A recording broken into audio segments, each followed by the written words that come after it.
Life, well, it can be hard because it seems like the odds are stacked against you. Good news. Here on the Break Time University podcast, we have a woman who has beat the odds and continues to beat the odds for her entire life. I'm building her up. Her name is Mackenzie Bryan. She joins us. Thanks for being here. My name is Rob Hunter. Let's go back to you being 16, because this is obviously incredibly important to beating the odds. Mackenzie, you are the founder of BTO, Beating the Odds Fitness, because you go back to 16, you're an athlete, incredible, on top of the game, top of the world, and you get a major diagnosis that changes the face of how you live your life. So you get handed this big hurdle that you have to jump over, but it's not one hurdle, it's constant hurdles. So how do you find this in yourself to say, all right, challenge accepted, chronic condition, my beep, and now here you are? I think for me, it's reminding myself I've been through worse. I have been through worse in my life, whether it was tearing my UCL my senior year of college, tearing my Achilles my sophomore year of college. I was like, I've been through worse. If I can get through being in a hospital bed for 6 months, overcome that, and come back and be a collegiate athlete when no one, like I'll openly admit, my parents are my biggest supporters now, but even my parents at the time were like, Kenzie, please stop. Please don't. My sisters, my coaches, my doctors, no one thought that I could, and no one wanted me to because of the state that my health was in. And I have been in far worse situations before. And I know that in day-to-day life now, you're going to face struggles. You are going to face trials. You're going to face tribulations. But I guarantee you the struggles that you're facing now, you have faced something significantly harder before. And if you remind yourself of that, you can overcome just about anything. I think that's fantastic, because I work with clients too, and I remind them to look at their successes. I have them create a success list, because if you ever need a boost of confidence, you go look at that list. Oh, now at the same time, if your ego gets out of control, maybe a humility list is also helpful. But how did this become a mission for you, Mackenzie? Because that's what it sounds like to me. So 16, there's that first hurdle, and then you mentioned a couple of other major hurdles as you got into college. So at what point did this become your thing that, you know what? I've been beating the odds since I was 16. I did it again in college, and I continue to do it. I think it started when I was 16. So thinking back to it, why I wanted to become a doctor was, well, yes, the doctors didn't want me to go back to gymnastics. They were the ones that afforded me the opportunity. They were the ones that gave me the opportunity to create a life that I was proud of, which is why I initially wanted to become a doctor. And then after I graduated college, I was working as an orthopedic scribe, but I was also doing personal training and stuff like that on the side. And when I had my first success story, it was contagious. And I was like, I'm kind of good at this. I kind of love this. Like seeing people get their health and their confidence back. I was like, I need to do this for more people. And it kind of just fell into my lap when it happened. And then the more people that I helped, the more people that came to me, and the more clear that mission became. And it sounds that this is still a very clear mission. What happens to someone when they have a mindset shift that they can beat the odds, something similar that you've had multiple times in your life? Something incredible. The number of people that I've had that have come to me that have never stepped foot in a gym, and then they become nationally ranked competitive powerlifters. Or the number of people that have come to me that have been moms that have lost themselves in being a mom. That are able to find themselves and find their self-worth again, to where now they're athletes and they're running Spartans and they're doing unassisted pull-ups when a year ago they were scared to hang from that same pull-up bar. And so when someone starts to believe that they can beat the odds is when they start to achieve their true potential in life. What if it's the opposite? Someone comes to you and says, Mackenzie, I've never been able to beat the odds. Not once. Why should I expect myself to be able to beat these odds now? How am I going to get healthy? How am I going to get in shape? I just don't have it in me. This time's going to be different because you have me in your corner and you didn't last time.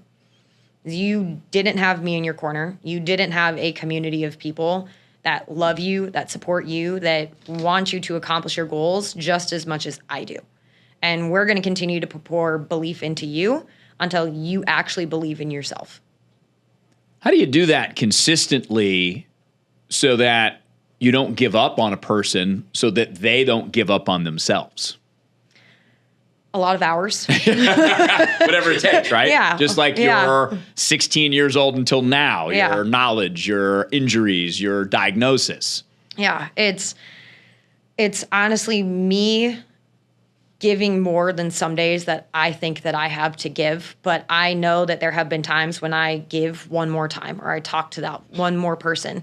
It very well could be that conversation that changed the trajectory of their day, changes the trajectory of their entire life. And so it's honestly just pouring into people in ways that they have never been poured into before. Mackenzie, let's go back to anywhere between 16 and senior year of college. So you have your diagnosis, you had your 2 injuries that you mentioned. Mm-hmm. You mentioned that doctors, your parents even, your sisters all said, Kens, come on. Mm-hmm. Did you ever want to give up? And if you did, how did you talk yourself, motivate yourself out of wanting to give up? Because no one would have blamed you because those odds are massive. Absolutely. So actually the first day that I went back into the gym after being released from the hospital, doctors releasing me, doing months of additional strength to be able to have some amount of strength. I walked into the gym and a handstand, something that I have been doing since I was 3 years old.